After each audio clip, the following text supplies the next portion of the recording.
एक व्यक्ति हमेशा राम नाम का जप किया करता था। धीरे धीरे वह काफी बुजुर्ग हो गया, इसलिए एक कमरे में ही पड़ा रहता था।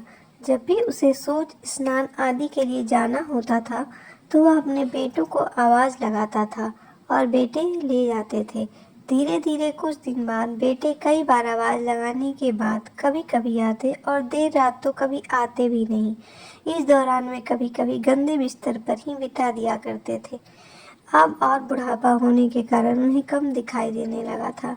एक दिन रात को निवृत्त होने के लिए जैसे ही आवाज लगाई, तुरंत ही एक लड़का आता है और बड़े ही कोमल स्पर्श के साथ उनको निवृत्त करवाकर बिस्तर पर लिटा जाता है। अब यह रोज का नियम हो गया था।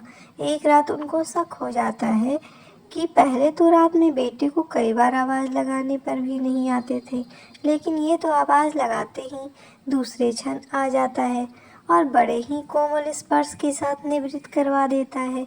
एक रात वह व्यक्ति उसका हाथ पकड़ लेते हैं और पूछते हैं, सच बता तू कौन है? मेरे बेटे तो ऐसा नहीं है।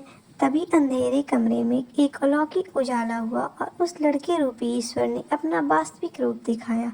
वह व्यक्ति रोते हुए कहता है, हे प्रभु, आप स्वयं मेरी निवृत्त कार्य कर रहे हैं। यदि मुझे से इतने प्रसन्न हैं तो मुक्ति ही दे दीजिए ना। प्रभु कहते हैं, जो आप भुगत रहे हो वो आपके प्रारब्ध है।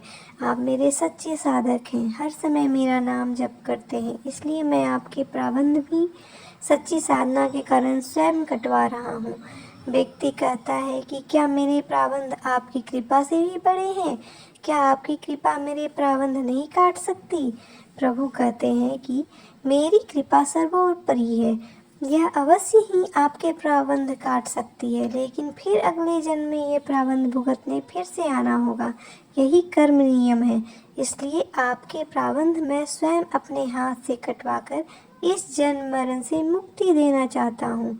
ईश्वर कहते हैं, प्रारब्ध 3 प्रकार के होते हैं, मंद, तीव्र और तीव्रतम। मंद प्रारब्ध मेरे नाम जपने से कट जाते हैं, पर तीव्रतम प्रारब्ध भुगतने ही पड़ते हैं, चाहे अवतार होकर आओ। लेकिन जो हर समय श्रद्धा और विश्वास से मुझे जपते हैं, उनके प्रारब्ध मैं स्वयं साथ रहकर कटवाता हूँ और तीव्रता ऐसा नहीं होने देता हूँ।